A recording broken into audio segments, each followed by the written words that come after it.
bamemba ba parliament abagwanyiza obwa memba bwa parliament mulindeko nga 10th mutandike campaigns musharinge naffe ebifo bye mujja okubanga mukiriziganyizaamu ne police ku ground so that campaigns zammwe zitambule bulungi. Tetunaba kufuna buzibu bwonna buli awo wadde waliwo okusoomozebwa wano nawali naye ate nakyo tukitegeera kubanga campaigns zirimu ebbugumu lingi si ku just candidate yeka naye n'abalonzi oba abawagizi osanga ebbugumu nga lingi nnyo naye n'abapoliisi baffe twogera nabo era top command IGP at least muze mulaba ayogera n'abapoliisi ba directors jukira tuina ne ba zonal commanders CID weria nayo CID nayo deploying aba zonal commanders so tuina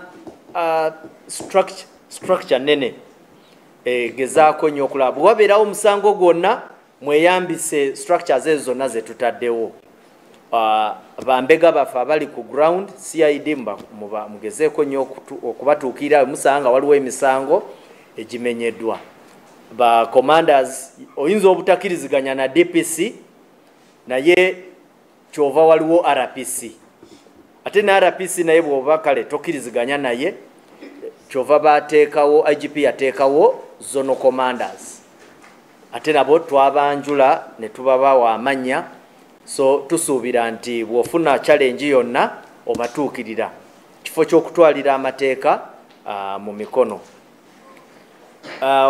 Then kiri ndugu omukyagambye nti tuwulira abantu abamu bawambibwa. Of course wenkubuuziza nti ani nogamba nti tuwulira nti ebukedeya nze akavidiyo ke nalabyeko kakebukedeya waliwo omukyala oyo eyavuddeyo ye n'agamba nti nze siwambibwangako okuva mu lukaano luno nze yakola ki it was out of my own volition.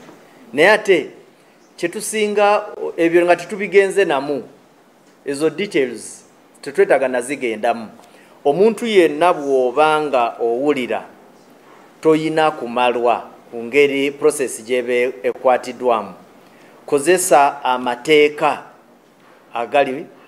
agaliwo kati nga for example awo kyemanyi electoral commission eyina tribunal nti bw'oba eyina appellant system eyina wawoddukira bw'oba nga tokiriziganyiza nabiri ku ground so tubasaba mweyambise amateeka. Ekisembayo ndugu omwa ambuuziza nti ba SPCs bemwagala okurecruitinga mbasasula mmeka. Tujja kubasasula $469 eza shillings eza Uganda. Mwebale nnyo, mwebalire ddala.